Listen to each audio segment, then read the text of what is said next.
Salut mes agneaux! Aujourd'hui, une nouvelle vidéo, je vous présente mon top 5 des jeux d'ambiance. Numéro 5, Insider, ou le jeu où tu remets tout en question. Et tu essayes de comprendre si tu as été manipulé depuis le début de la partie ou si tu as réfléchi par toi-même. Dans Insider, nous avons un maître du jeu. C'est moi, je suis maître du jeu. Ce maître du jeu doit faire deviner un mot aux autres joueurs, les citoyens. Pour faire deviner ce mot, les citoyens vont pouvoir lui poser des questions fermées, puisque le maître du jeu ne peut répondre que par oui, par non, ou je ne sais pas. Mais attention, parmi les citoyens se cache un traître qui lui aussi connaît le mot et va devoir aiguiller les autres joueurs à trouver le mot sans se faire gauler. Insider, de par son mécanisme et son format, en fait le jeu parfait à emporter avec vous en soirée pour y jouer à l'apéro. Il se joue de 4 à 8 à partir de 9 ans et pour des parties de 10-15 minutes. Numéro 4, le 6 qui prend. Bon, là les agneaux, je vais vous présenter le jeu que je prends toujours avec moi en voyage. C'est vraiment le jeu qui me suit partout, le 6 qui prend.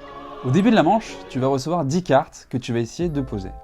En même temps, on va choisir une carte qu'on va poser face cachée sur la table et on va la retourner tous en même temps. Par ordre croissant, on va poser les cartes sur une des 4 séries déjà présentes. Et en fait, la 6e carte de la série prendra les 5 cartes précédentes comme pénalité. Le but étant évidemment d'avoir le moins de pénalités possible. Et la partie s'arrête lorsqu'un des joueurs atteint au moins 66 points. Le 6 qui prend est un jeu accessible à tous, qui plaira aussi bien aux petits et aux grands, et surtout qui saura ravir tout le monde, que vous soyez fan ou non des jeux de société. Une partie dure à peu près 45 minutes, se joue de 2 à 6 à partir de 10 ans. Les numéros 3, oui, parce qu'en fait on a un petit peu triché, on a 2 jeux ex aequo, Mytho et le poker des cafards. Mytho est donc le seul jeu de cartes de stop... non, bah non en fait. Mytho est un jeu de cartes dont le but est de se débarrasser de toutes ces cartes, que ça soit pendant le jeu ou en trichant. Car oui, dans Mytho, la triche est autorisée. Et ça c'est vraiment pas mal.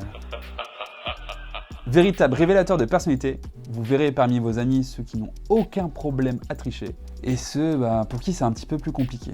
De vrais saints.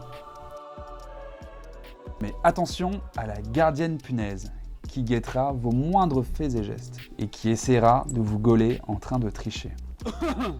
Alors, serez-vous un bon citoyen ou le nouvel Houdini? Une partie de Mytho dure à peu près 20 minutes, se joue de 3 à 5 et à partir de 7 ans. Bon alors, on va continuer dans le mensonge et la ruse avec le poker des cafards. Connaissez-vous bien vos amis? C'est vrai ça, sont-ils de bons menteurs? Si vous avez joué à Mytho, vous le saurez déjà. Dans le poker des cafards, vous allez avoir des cartes que vous allez essayer de vous débarrasser. Et pour ce faire, à votre tour, vous allez prendre une carte de votre jeu que vous allez donner à un autre joueur, et là, vous allez lui annoncer un insecte. C'est une mouche. Ce joueur aura donc le choix et devra deviner si vous lui avez dit la vérité ou si vous lui avez menti. S'il a raison, vous reprenez cette carte comme pénalité, et s'il a tort, c'est à lui de la prendre en pénalité.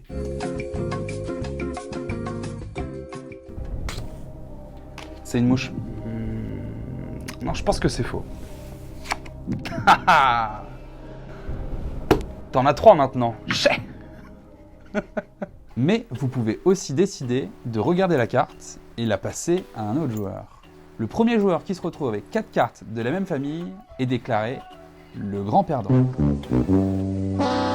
Le poker des cafards est un jeu de bluff très marrant et qui en plus se joue facilement. Une partie du poker des cafards dure à peu près 25 minutes, se joue de 2 à 6 à partir de 8 ans. Retrouvez les explications complètes de jeu là ou là, on sait pas encore.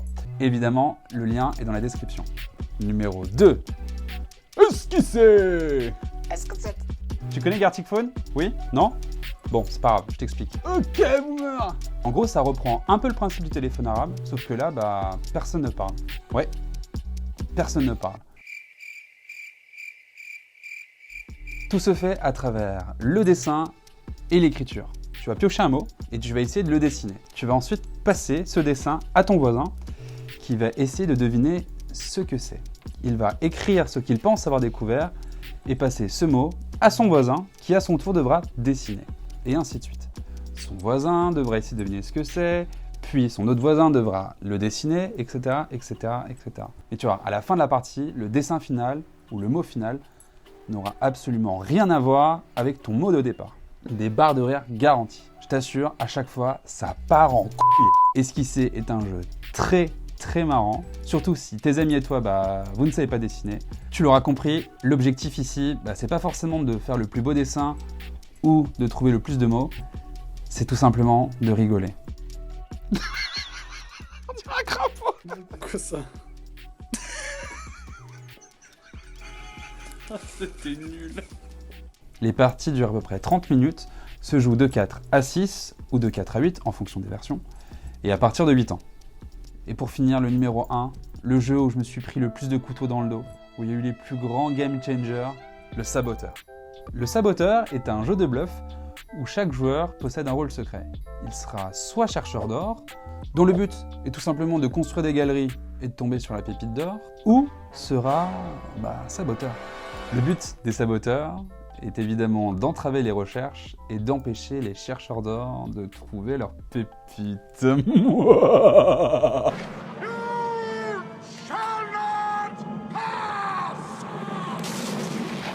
Essayez de deviner assez rapidement le rôle de chaque joueur afin de savoir qui soutenir.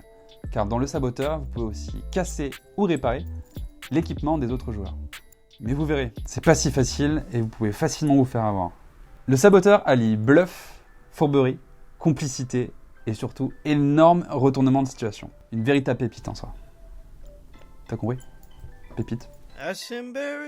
Les parties durent 30 minutes, se jouent de 3 à 10 à partir de novembre. Petit disclaimer et mention spéciale, ce top a été réalisé à un instant T, il reflète nos jeux préférés en ce moment, mais n'oublions quand même pas de grands classiques tels que Le Loup-Garou, Double, Just One, ou encore Time Bomb ou Blanc Manger Coco.